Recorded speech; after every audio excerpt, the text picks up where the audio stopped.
ในวันที่15มังกร2026กรมสื่อสารกระทรวงป้องกันความสงบจัดพิธีเปิดศูนย์ฝึกอบรมเวียกงานคุ้มครองป้องกันกำลังระยะสั้นประจำปี2026โดยการเป็นประธานของพลจัตวาเสียงประเสริฐสุธรรมวงศ์หัวหน้ากรมสื่อสารป้องกันความสงบมีนายและพลตำรวจภายในกรมเข้าร่วมสุดฝึกอบรมในครั้งนี้เพื่อเป็นการยกสูงระดับความรับรู้ทางด้านนิติกรรม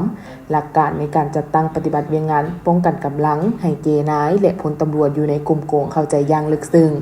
และมีความเป็นเอกภาพในการจัดตั้งปฏิบัติเนใส่เฮ็ดเวียกงานป้องกันกำลังเป็นสีหน้าที่การให้เกคณะพักคณะบรรษาทุกขั้นรับประกันเฮ็ดให้นายและพลตำรวจมีความโปร่งใสหนักแน่นทางด้านการเมืองแนวคิดการจัดตั้งก่อสร้างกำลังป้องกันความสงบให้ดับมือเข้มแข็งทันสมัยตอบสนองกับความเรียกร้องต้องการตัวหน้าที่เวียงงานของกำลัง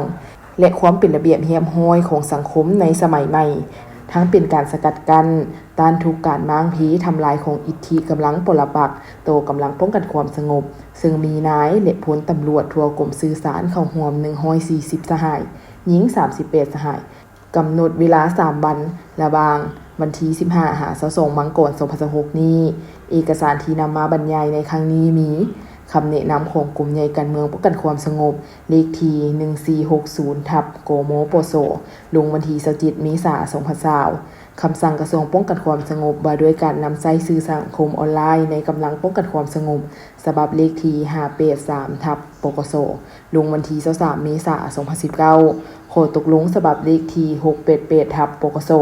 ว่าด้วยระเบียบวินัยของกำลังป้องกันความสงบลงวันที่25มีนาคม2020เวียงงานป้องกันกำลังความสงบคำสั่งว่าด้วยการเพิ่มทวีเวียงงานป้องกันกำลังในสภาพการใหม่ฉบับเลขที่2508/ปกสลงวันที่19พฤศจิกายน2019จากนั้นก็ได้มีการฮัดเอฟตัวจริงระเบียบวิชางดงามให้นายและพลตำรวจ